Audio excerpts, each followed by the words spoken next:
दोस्तों, आज मैं आपको एक टॉपिक पे फिर से चर्चा करता हूँ जिसमें आता है 80C या इनकम टैक्स की रिबेट। तो आज हमारे पास जो भी पॉलिसी अवेलेबल है या कस्टमर जो भी पॉलिसियाँ मेरे से लेता है या किसी भी इंश्योरेंस सेक्टर से लेता है, तो अगर वो लाइफ इंश्योरेंस से ले रहा है तो 80C की रिबेट उसको मिलती है। और रिबेट जो मैक्सिमम होती है वो 1.5 लाख की होती है। 1.5 लाख की रिबेट में हमारे पास और भी चीज़ें आती हैं कि जैसे उसकी ट्यूशन फीस भी ऐड होती है। अगर वो बच्चे के नाम से स्कूल की फ़ीस दे रहा है, ट्यूशन फीस दे रहा है, तो भी आती है। अगर हम लोग प्रीमियम की बात करें तो जो भी हम साल का प्रीमियम देते हैं उस प्रीमियम को भी हम लोग पूरे साल का एक अप्रॉक्सीमेट जो भी जितना प्रीमियम वो दे रहा है उसको काउंट कर लेते हैं, वो हमारा 80C में जुड़ जाता है। तो 80C के लिए अब हम एक एग्जाम्पल लेते हैं कि किसी व्यक्ति ने एक अपना प्रीमियम साल का जो पॉलिसी ली, उसका प्रीमियम सपोज दैट 2.25 लाख रुपए आया। उसने साल में पूरे 2.25 लाख रुपए दिए। लेकिन अगर हम इनकम टैक्स की जब बात करेंगे कि हम उसको जो छूट देने की बात करेंगे, वो मैक्सिमम जो होता है 1,50,000 होता है। भले उसने मेरे को 1,75,000 रुपये दिए हों, लेकिन हम उसकी जो 80C में जो रिबेट डालेंगे वो 1,50,000 डालेंगे। तो जो मैक्सिमम लिमिट आती है हमारे पास ये आती है। बाकी उसके नीचे का कोई भी प्रीमियम कितना भी हो, चाहे वो सिंगल पेमेंट हो, चाहे वो रेगुलर पेमेंट हो, सारे काउंट होते हैं। सपोज दे पार्टी की 2 पॉलिसियाँ चल रही हो, 3 पॉलिसियाँ चल रही हैं, उसका टोटल मिला के 60,000 आता है या 1.5 लाख रुपये आता है, तो 1.5 लाख तक का हम रिबेट दे सकते हैं। 1.5 लाख से ऊपर हम नहीं देते हैं।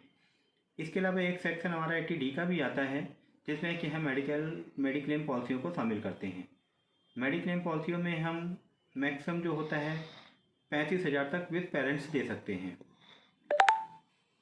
तो इसमें हमारे पास क्या होता है कि इसके लिए हमें 80D की पॉलिसियाँ चाहिए होती हैं।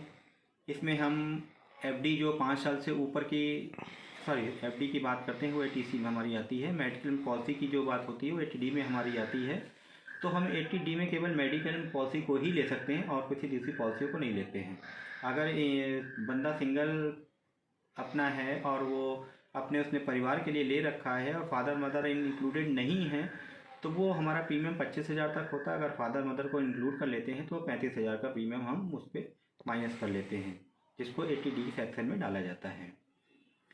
तो आज अगर हम बात करते हैं 2021 की, तो 2021 से अब हमारा नया फाइनेंशियल ईयर स्टार्ट हुआ है, जो कि जनवरी से दिसंबर तक चलता है। लेकिन अगर वैसे फाइनेंशियल की बात करें तो जो हमारा है 1 अप्रैल से लेकर 31 मार्च तक चलता है। तो आज हम 4th क्वार्टर पे बैठे हुए हैं, मतलब जनवरी फरवरी मार्च लास्ट क्वार्टर पे बैठे हुए हैं। और इस क्वार्टर में सबसे ज़्यादा बूम होता है इनकम टैक्स रिबेट का। तो लोगों को सबसे ज़्यादा यहाँ पे अपना डिक्लेरेशन देना होता है। सरकारी जितने भी एम्प्लॉयमेंट होते हैं, सरकारी एम्प्लॉई होते हैं, उनको पहले से ही रिटर्न में देना पड़ता है कि 80C में उन्होंने कितनी चीज़ें ले रखी हैं। तो यहाँ पे आज के सेक्टर की अगर आज हम बात करते हैं तो ये 3 महीने हमारे लिए बहुत ज़्यादा बूम के होते हैं, जहाँ पे लोग अपनी पॉलिसियों को अपने 80C 80D के अकॉर्डिंग अपनी चीज़ों को लेते हैं और अपने इनकम टैक्स में रिबेट को पाते हैं। तो दोस्तों, आज के लिए इतना ही। मिलते हैं नेक्स्ट वीडियो में। तब तक के लिए धन्यवाद।